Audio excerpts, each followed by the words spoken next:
Warahmatullahi wabarakatuh. Oke, teman-teman semua, kita masuk pada sesi yang kedua di pertemuan yang pertama. Jadi setelah kita membahas definisi sinyal dan sistem, dan dari definisi sinyal ya ada beberapa poin di situ. Ada bahwa sinyal yang akan kita pelajari di sini adalah sinyal satu dimensi. Ya, sinyal satu dimensi yaitu sinyal yang magnitudenya itu hanya variasi magnitudenya hanya ditentukan oleh satu variabel, ya satu variabel saja, itu variabel waktu, ya variabel waktu atau variabel t, ya. Jadi ada lima materi di sini. Jadi yang pertama kita akan belajar sinyal kontinu dan sinyal diskrit, kemudian sinyal analog dan sinyal digital. Nah, ini yang dua sinyal yang sangat sering ya kita dengar. Kemudian yang ketiga adalah sinyal periodik dan aperiodik. Periodik adalah non atau bisa disebut sebagai non periodik, ya. Kemudian yang keempat adalah sinyal energi dan daya. Lalu yang kelima adalah sinyal deterministik, ya, atau dan sinyal acak, ya. Sinyal acak ini adalah sinyal random. Baik, kita masuk langsung saja pada definisi jenis yang pertama. Ya, di sini ada dua jenis sinyal, ya, yaitu sinyal kontinu dan sinyal diskrit. Oke, sinyal kontinu di sini dapat diartikan sebagai sinyal yang memiliki magnitud di sepanjang waktu, memiliki nilai atau magnitud di sepanjang waktu t. Langsung saja bisa diperhatikan di gambar ini. Ada gambar ini untuk sumbu horizontalnya adalah sumbu waktu, kemudian sumbu vertikalnya adalah sumbu magnitud, ya, di sini xt.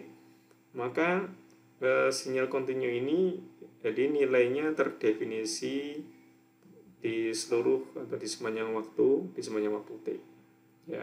Jadi terdefinisi di sepanjang waktu t. Nah, berapa jumlahnya? Tentu sangat banyak, ya, sangat banyak, dan nilainya tak hingga, ya, nilainya tak hingga.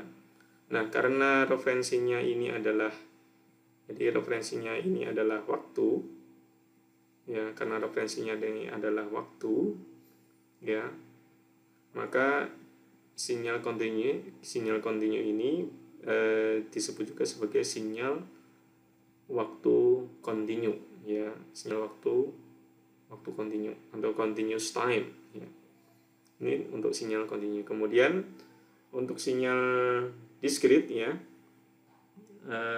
sinyal diskrit di sini dapat diartikan sebagai sinyal yang memiliki nilai interval pada waktu tertentu.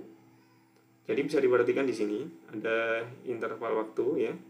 Ada sumbu x-nya kalau di sinyal kontinu yang ada di sini adalah t, kemudian kalau yang di sinyal diskrit ini adalah n. Jadi perlu diperhatikan, ya, untuk penulisan, ya. Untuk variabel kontinu bisa dituliskan dengan t, dan untuk variabel diskrit ya biasanya dituliskan dengan variabel n, atau dalam beberapa buku yang lain ada yang menuliskan dengan variabel k, ya, variabel k. Nah, ini untuk membedakan, ya, penggunaan variabelnya berbeda. Nah, kemudian karena referensinya ini tadi sekaligus juga sama dengan waktu, sinyal waktu kontinu, referensinya ini adalah waktu, maka sinyal diskrit disebut juga sebagai sinyal waktu diskrit, ya. Jadi yang perlu diperhatikan adalah penggunaan variabel, ya, variabel kontinu, ya, t, kemudian dan fungsinya, magnitudenya di sini adalah sebagai fungsi waktu, yaitu xt, ya. Lalu kalau sinyal diskrit ini variabelnya adalah variabel n dan fungsinya, magnitudenya adalah sebagai fungsi n, yaitu xn. Perhatikan penggunaannya di sini, dan penggunaan tanda seperti ini, ya, tanda kurung seperti ini. Kemudian kalau untuk kontinu lalu penggunaan kurung seperti ini ya untuk discrete ya. Nah, ini yang penulisannya perlu dibedakan ya. Jadi untuk yang sinyal discrete ya, kalau yang ini continue, kemudian ini magnitude-nya ada di sepanjang interval waktu tertentu. Jadi sinyal ini memiliki nilai di sepanjang interval waktu. Jadi ada jarak ya, ada interval waktu yang sama dan seterusnya ya. Interval waktu n kalau di sini. Jadi untuk interval waktu misalkan ini adalah di sini n min, misalkan min 1, ini min 2, min 3, ini 1, ini 2, 3, 4. Nah, untuk interval waktu, untuk di n sama dengan 0 nilainya sekian. Untuk n sama dengan 1 nilainya sekian, dan seterusnya. Nah, ini sinyal waktu discrete. Oke.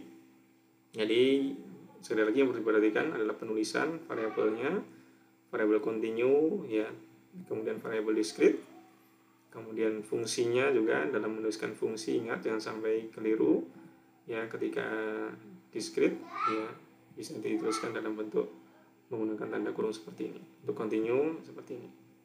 Oke.